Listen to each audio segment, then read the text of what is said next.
akuzuie hii neema ambayo inatembea kufanya kazi katika maisha yako. Those who send their tithe in the church, you have seen me send you a message. But may the abundant grace in this ministry that is able to increase operate in your life. Bwana Yesu asifiwe. Amen. When we connect to a grace,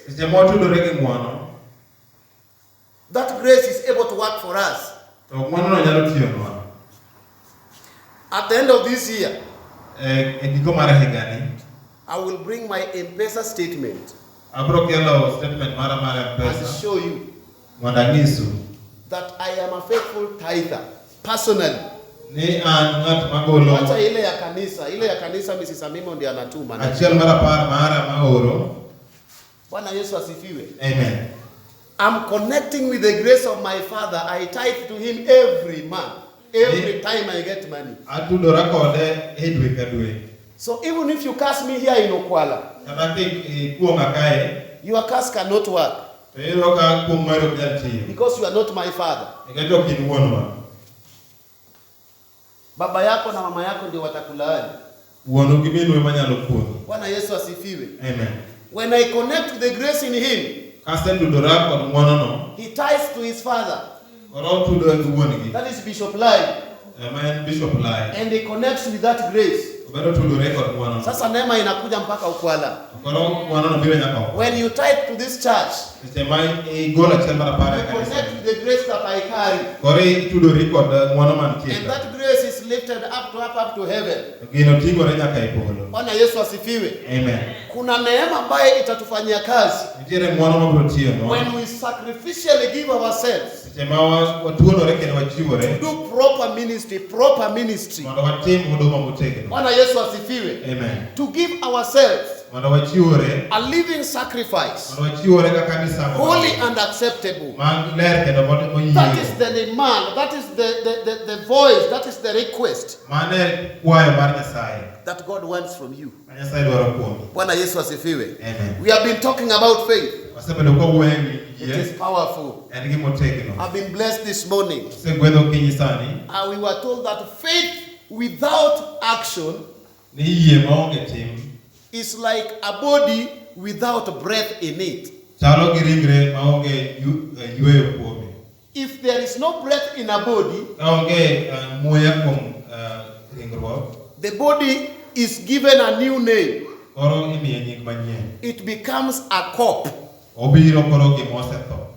Bwana Yesu asifiwe. Amen. And as the teaching was going on, I was getting a revelation that we can be walking, but we are dead. We can be greeting people, praise Jesus, while Jesus is not in us. Or even if he is in us, he is asleep. Bwana Yesu asifiwe. Amen. And we have been told in the first service that for God to do something, for God to begin making a decision over somebody's life, that person must put his faith onto action, onto motion. And that is one of the things we said, or a component of building faith. Last time we were looking at how do we build our faith on daily basis. One of them, we found that you must exercise faith. Now you move from a position of comfort, the place that you are used to, and begin to do something new. Bwana Yesu asifiwe. Amen. Always it is not easy to move from a comfort zone to go to a new place. There was a man called Bishop Mark Kegoi.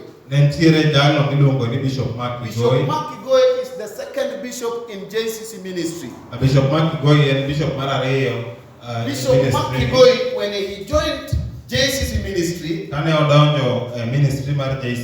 he was a member of JCC Mombasa. And then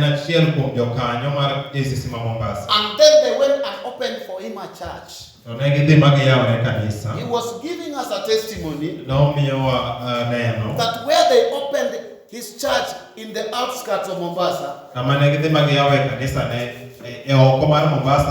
alipoenda pale alikuwa anatarajia support mingi sana kutoka kwa Bishop Lai.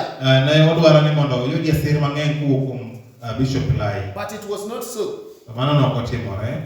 Bishop made life even harder for him. Bishop ni kama sasa tuwe na ndugu hapa ambaye tunampandia kanisa pale Luhani. Na anatarajia tutamsupport, tutaenda hapo na crusade kubwa na tumsupport na tufungue church. Lakini Bishop Lai alimwambia, for these instruments to leave this church, to come to your crusade, you will have to pay 10,000. Si huyo bishop ni kama ako wicked. Hata nimemsaidia. Sasa wanaenda kunipigia goma na bado anajua vizuri sina mahali nitapata pesa hii. Na anasema ili hizi mitambo itoke hapa 10,000. So alingangana na mke wake. And they got 10,000. They came to Bishop Lai and said, we are managed to get 10,000. So he said, vile mumelipa 10,000, not only will you go with the instruments, now I will go with you also. Bwana Yesu asifiwe. Amen. And they went and did their first crusade and life began. That church, it was either in Lakoni or around outskirts of Mombasa. Bishop anasema hiyo kanisa iligrow sana. Bishop wacha ni kanisa na nodoka Kenya. Paka ilifika level yenye their minimum balance in the account every time was around 200,000. Neno chopo kama koro pesa mani account ni alf ni areo kati. Running balance, yani pesa hata wanatumia lakini kwa account yao any given time you will find over 200,000. Alf ni areo pesa matini mogi kwa nini alo yobe benki. Bwana Yesu asifiwe. Amen. And then one time Bishop Lai takes him to come and preach in Kisumu crusade where there was another pastor lady. Bishop Lai ore Kisumu monobio yal kama ni mtire ni moro mane enjakwa. After they came and preached, ano se biro magise alo. Bishop Mark says Bishop Lai used to give him most of the time to preach. Bishop Lai nemiega tuolo mangeng mondo yal. Kili mara mingi sana kwa hiyo crusade na revival kila kitu ilikuwa inafanyika. No yalo kile kanisa no. Aenya. They finally finished, wakaingia kwa ndege, wakarudi Mombasa. As they were down there in Mombasa, Bishop Lai asked him, what do you think about Kisumu Church? And Bishop Mark says, Kisumu looks powerful. The only thing, I think they need a new pastor.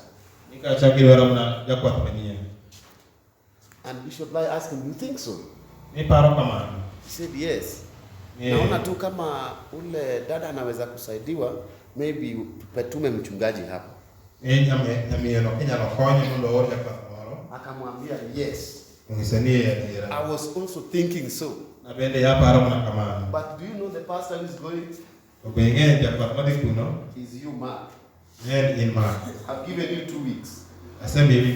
Don't take anything from that church. Usichukue hata pesa kwa account.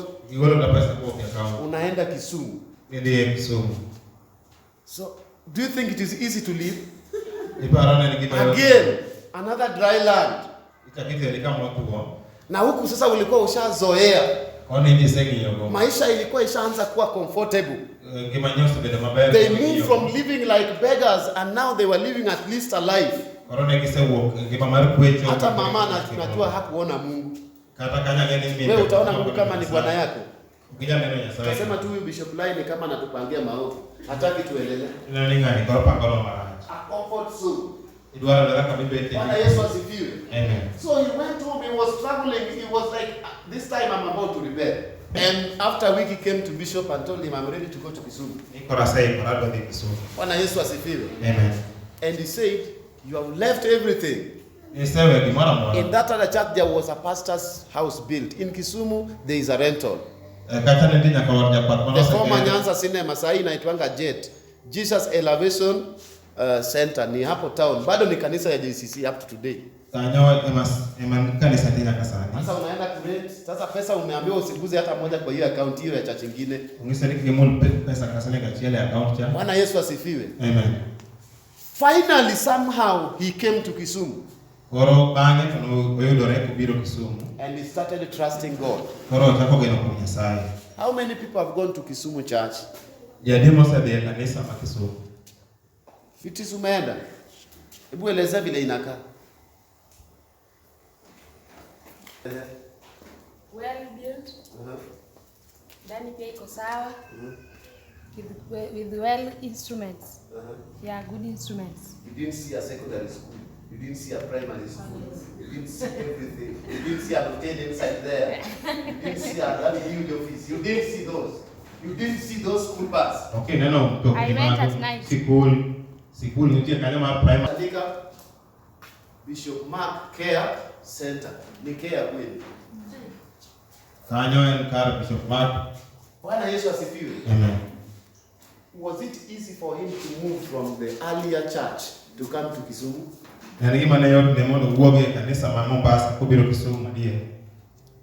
So it is normal for everybody to want to remain where they are. Mimi sitaki shida na shetani. But as long as hautaki kuchukua step of faith and move, you are hindering or you are limiting yourselves. Faith is risking.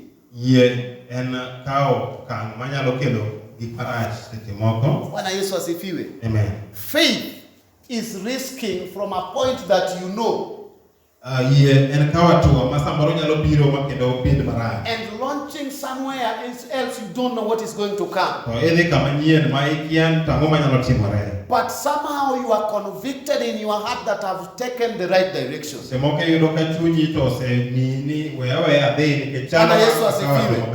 So as long as you have faith and you are talking,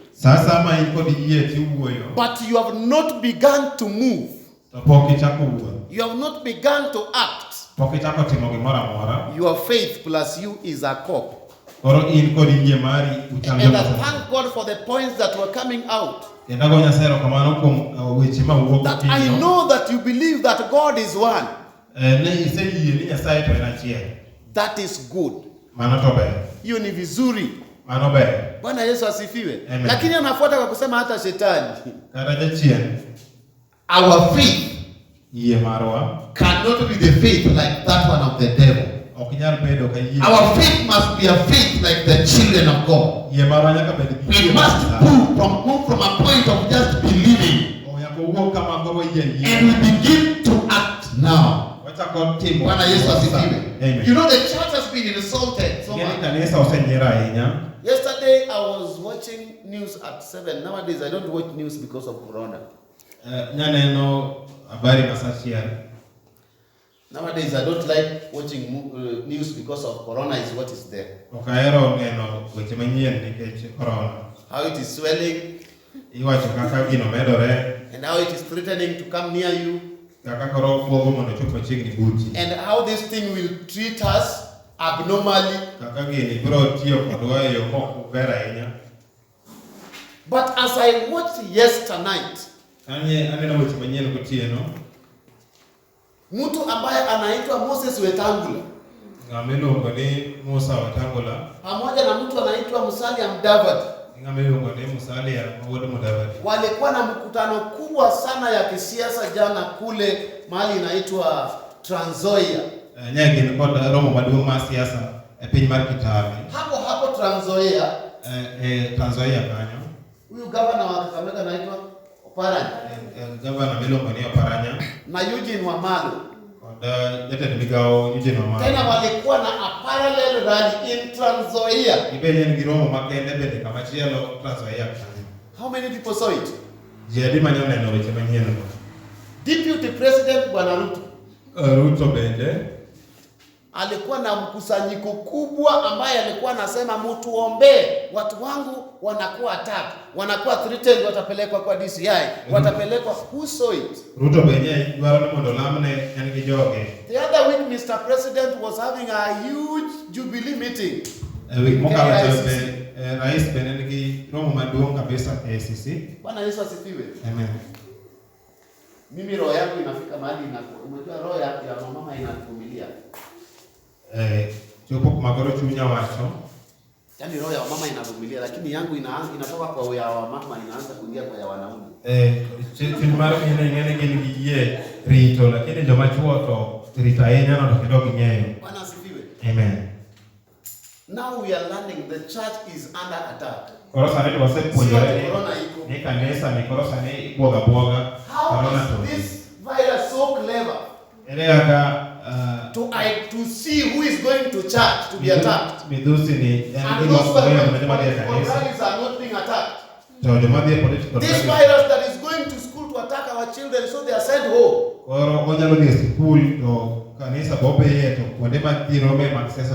Yani hii virus inaenda shule. Sasa children wanatolewa shule isiwapate kama wako shule. Lakini the same school zikibadilishwa kwa quarantine inakufia hapo ndani hiyo virus. How is it?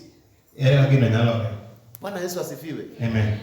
How is it that in hotel when you are eating the virus is not much? How is it that this virus has known that saa 3 usiku imefika, now you need to move out?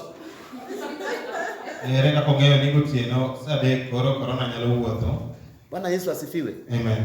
Inafika mahali kanisa tutafungua kama wataki kufungua. Bwana asifiwe. Na mimi nitafungua, nitakuja tu hapa. Nitakuwa na ibada from morning to evening. Nikifanya hivi wiki najua watakuwa wanakuwa kuna tension. Our faith must be seen working.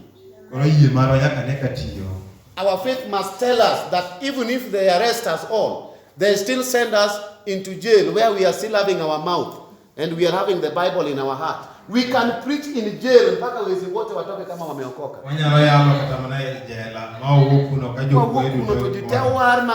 Ongeja wachi offense.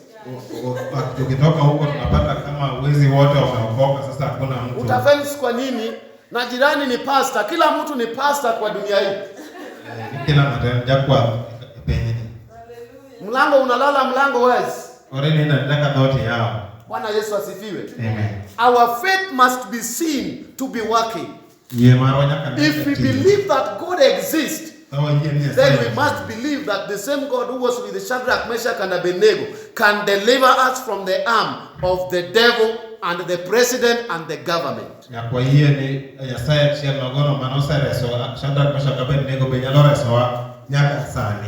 Bwana hii wokovu haikuja rahisi. Warokni okangima robiro mayo. Inua mikono, ambia jirani kuna mtu alikufia hii wokovu ili kuja. Netiele ngat manotho nikech warokni. Bwana Yesu asifiwe. Amen.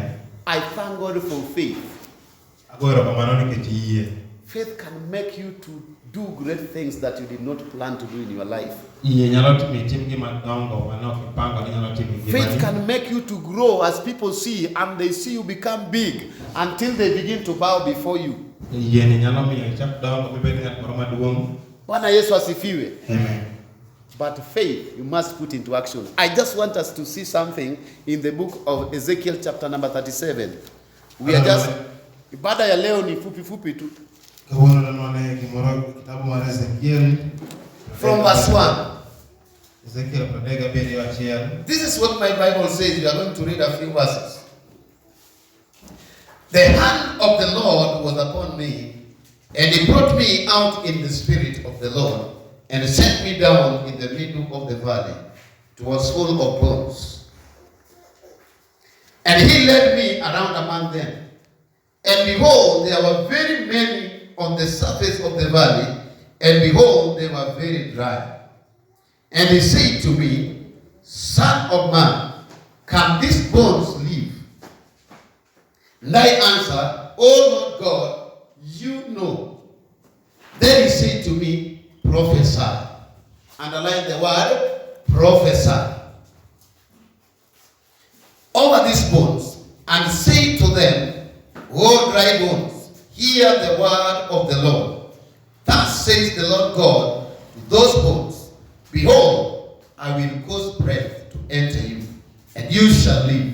And I will lay news upon you, and will cause the flesh to come upon you, and cover you with skin, and put breath in you, and you shall live, and you shall know that I am the Lord.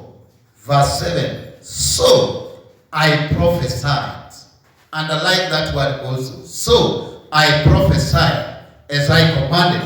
And as I prophesied, there was a sound, and behold, a rattling, and the bones became together, bones to its bones. And I looked, and behold, there was sinews on them, and flesh had come upon them, and skin had covered them, but there was no breath.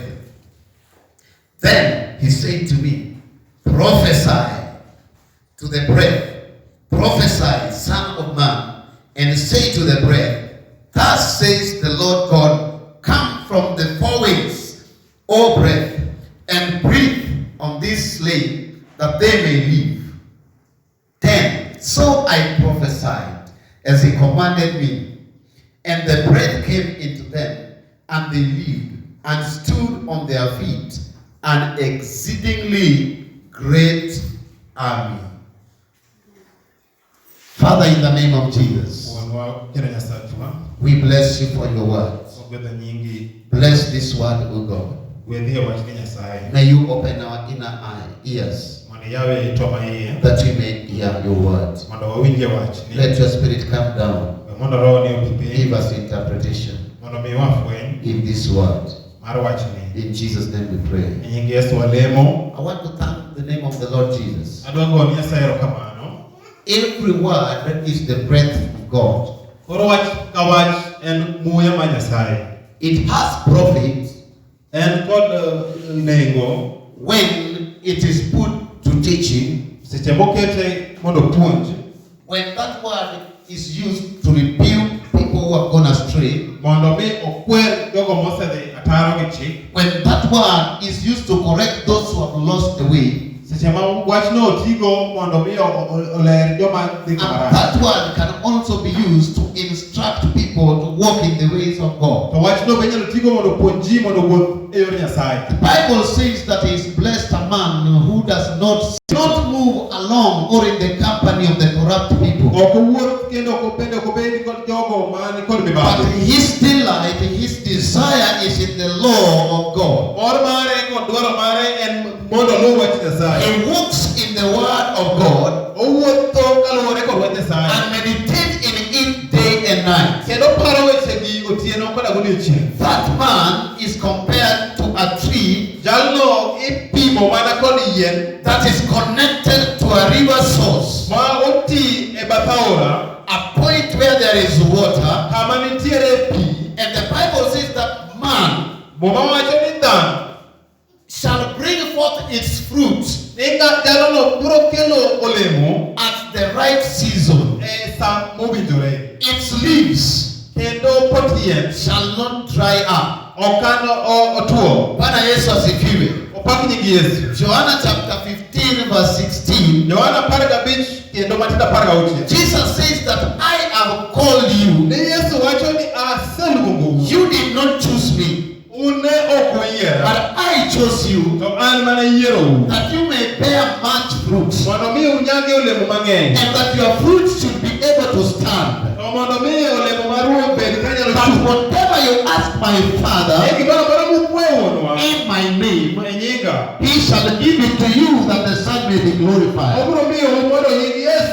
So we have been called to bear fruit every day. We have been called to be a solution to the world. When no one can come out and rebuke the government. The church will arise and put the government in the right place. If somebody cannot speak for the widows, the church will rise and defend the widows. If no one can stand for the orphans, the church will stand for the weak and will defend them.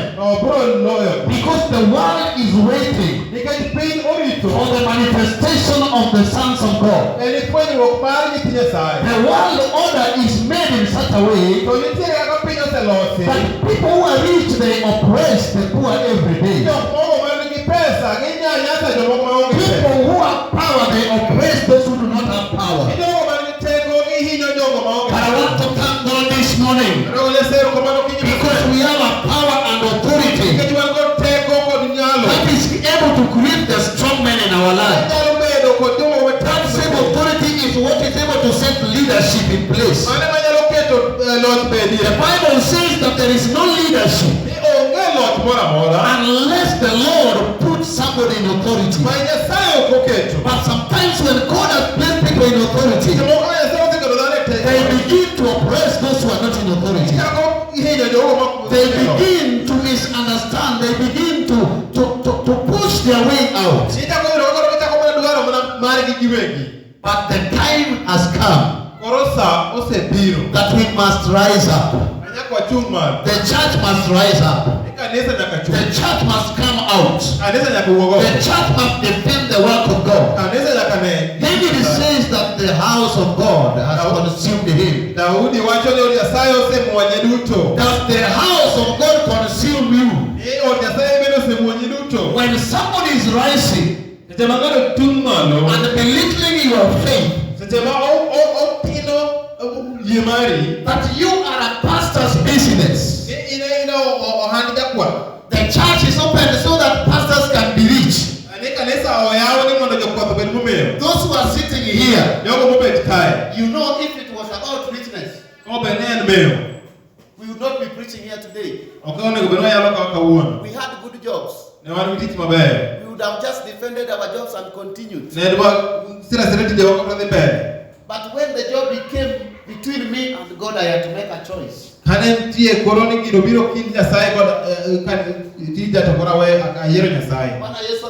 Amen. So we did not come here as the older pastors who used to walk from house to house asking for offerings.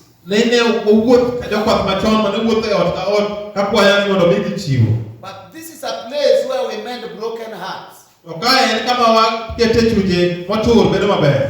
Which ministry is standing for broken hearts in Kenya? Which ministry is standing for depression?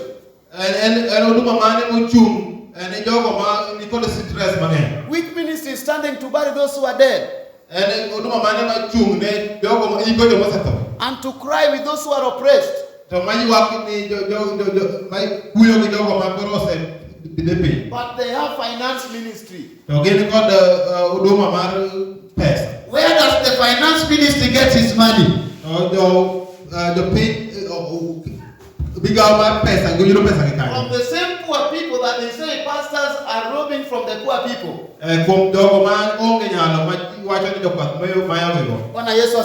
Amen. A time is coming that we have to talk. Na sio lazima tuongee sisi wote. I can talk on your behalf. Bwana Yesu asifiwe. Amen. Our faith must be seen to be working. There was a time that Herod had sought to kill Peter and James. So the Bible says that after he had killed James, the Jews celebrated and it was nice in the public. And so he sought to kill Peter also. And he went and arrested Peter. And they took him to jail. As he was awaiting for the day of execution, the Bible says that at that night, as the church was praying somewhere in a house, the Lord sent an angel to go for Peter.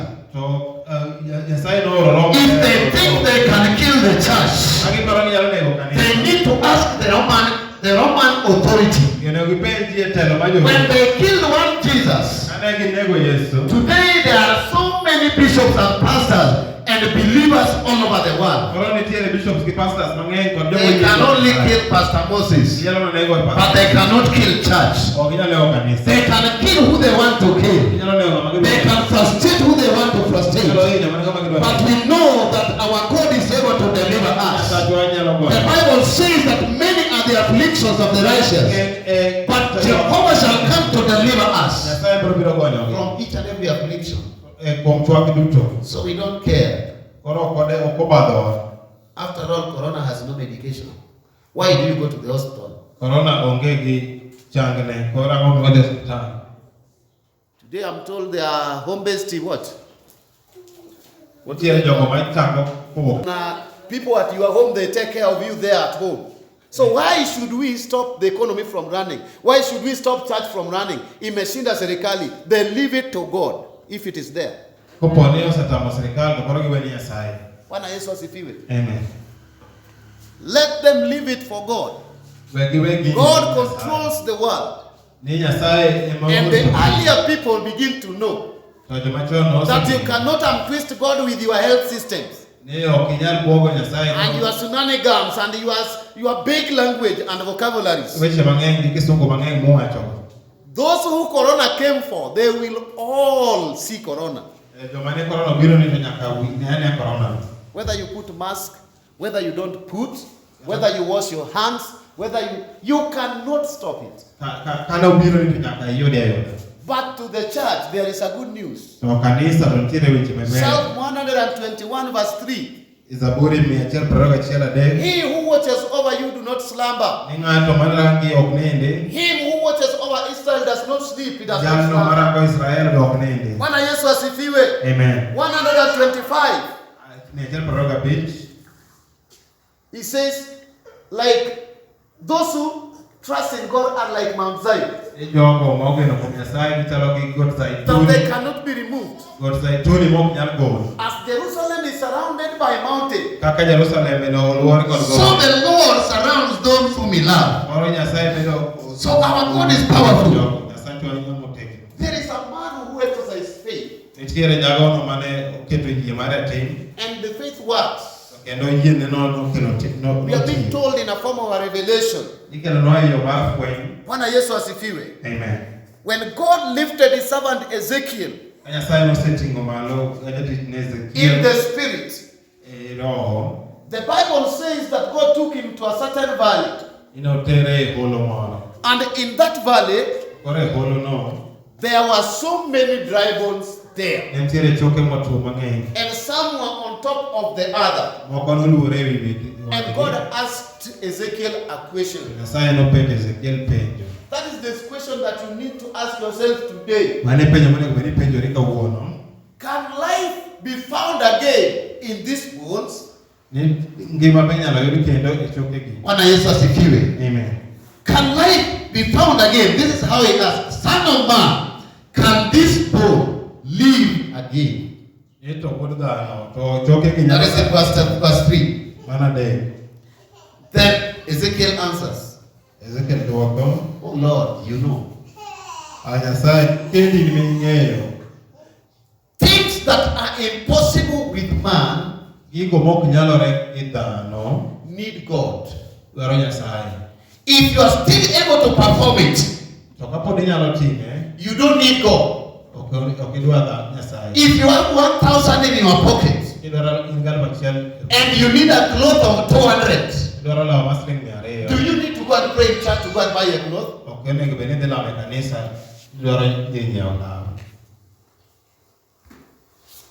If you are able to do it, do it. But if you cannot do it, you need God. Attracting God takes faith. And God is pleased when He sees you in motion. This man called Ezekiel Ezekiel.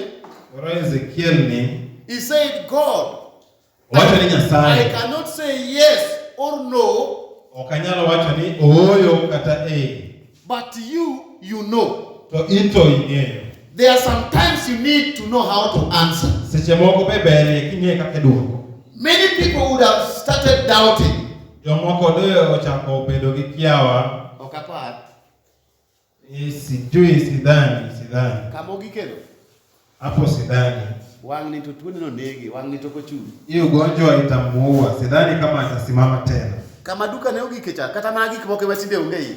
Hiyo duka sioni kama itasonga mahali. Macho sepur. Yule ashaanguka. Kama kuro ike choreno. Mahali sasa ashazika bwana yake. Choreno emanchi kelo. Huyo bwana yake ndiye alikuwa analeta pesa. Kama ike uone manchi ni Nairobi no. Mahali amezika kijana yake ambaye alikuwa kule Nairobi. When you hear such things, for sure sometimes as you are burying them who are supporting you, in your heart you will be wondering how it will it be. Itakuwa aje kwa maisha yangu? Biashara yangu ndio ilikuwa inanisaidia. Nikiangalia stoka iko vizuri. Itakuwaje na watoto wangu kwenda shule? Itakuwa na nyumba yangu na mavazi. Nitajisaidia vipi? Inategemeanga shamba. Lakini mvua haitanyesha. Hata kama ilinyesha haikutosha. Itakuwaje? Na already gorogoro moja ya mahindi ni 100 shillings. Sasa kama hiyo you need to tell God, nimejiuliza maswali mingi. God, you know how my life will look like. Bwana Yesu asifiwe. Amen. Now the Bible is narrating to us an incident. So God began to talk to Ezekiel. And he tells him, he gives him instructions. And when you look at verse 7, Ezekiel began to exercise the authority. And the Bible says, so I prophesied. Now, as I was commanded, he followed the word of God. The biggest problem in the church, I thank God because of the first preaching, that those who have faith and are just saying are as good as dead in their spirit. Because faith is not in the saying. Faith is in the action. What will make people to know that this one is a Christian is how he eats, how he sits, how he talks, how he does his business. He does not corrupt everything that he does. How he supports others. How he impacts his environment. Then jok mana ni Corinth mawach ni jogi to chalo jo Kristo. These guys. Watu wa dunia wanaangalia wanasema wale katika wa Korintho hao watu ni wa Kristo. This, it was in Antioch, not Corinth. In Antioch. These people are the people of that man. They are behaving the same way. That man who was called Jesus. These people are Christians. Amen. And the Bible says, and the bones began together. Bones came together. He had to take a step of faith and do what God has said. Amen. When we preach about God transforming our lives, we cannot be transformed if we don't put the gifts that God has given us onto action. Everyone, God has given a measure of faith. Kila ng'ato Nyasaye osemiyo pokne mar yie. Every one of us, God has given a gift. Kila ng'ato Nyasaye osemiyo mich. Every one of us, God has given a certain ability. Ng'ato ka ng'ato Nyasaye osemiyo nyalo moro. And even God says that you need to give according to your ability. Nyasaye bende wacho ni onego bed ni chiwo kaluwore kod. Bwana Yesu asifiwe. Amen. God will not require what is more than what He has given you. Nyasaye ok nyal dwaro mang'eny mohingo mosemiyi. If He has not given you a gift of singing, He will not require you to sing. Kapok omiyi mich mar wer to ok obi dwaro ni. If He has not given you a gift of preaching, He will not require you to preach. Kapok omiyi mich mar wer to ok obi dwaro ni mondo. If He has not given you a gift of doing business, even if you start one, you will not succeed. Ka ok omiyi mich mar timo ohala kata kichako achiel ok obi. But to every person, kuom ng'ato ka ng'ato, there is a gift that is given to you. Nitiere mich ma osemiyi. And you must begin to talk and to move. Nyaka iwuo kendo itim. Mwanzoni kulikuwa na neno. E chakruok ne nitiere wach. Neno lilikuwa na Mungu. To wachno ne nitie gi Nyasaye. So there is a certain word that is always with God. To nitiere ga wach moro man mana gi Nyasaye. That when you set it in your foundation, when you set it in the foundation of your marriage, you are certain that that house shall not come down. But Amen. So Ezekiel says, I stood up and prophesied. And there was a sound, and behold, rattlings and bones came together, bones to its bones. And I looked, and behold, there was news. Yani news ni ler, isn't it? Bwana Yesu asifiwe. Amen. Kwa Kiswahili inaitwa mishipa. Ama mishipa. Bwana asifiwe. Amen. Zile mfupa zikaanza kuungana, and he's taking action to talk, because God told him, talk to the bones. And when he talked, the bones begin to move and they begin to join. Kama kichwa ya mtu ilianguka pale, ilikuwa inatoka huko inakuja mahali body nyingine ziko. Kore yodoka ni choke gyo cha kutundreki wani gitu which biro tudore. Itakauka mpaka uanze kutoa unabii juu ya hali yako. Your marriage can be dry, can be dead. Until you begin to speak positive, you begin to speak life into it. Your business will be going down until you begin to stop positive and begin to see yourself rising up. You begin to see yourself meeting with great men. You begin to see yourself climbing up the ladder. And as you begin to talk and you continue working, as you begin to talk and you continue bringing in commodities, as you continue to talk to it and tell it you must grow, you must succeed, you must expand, you must rise up, and you continue to be committed there, God will do it according to your desire.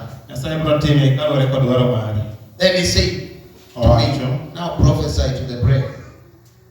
And he prophesied the breath. Verse number 10. So I prophesied as he commanded me, and the breath came into them, and they lived and stood on their feet, and exceedingly a great army. So the bones, now let us, were people.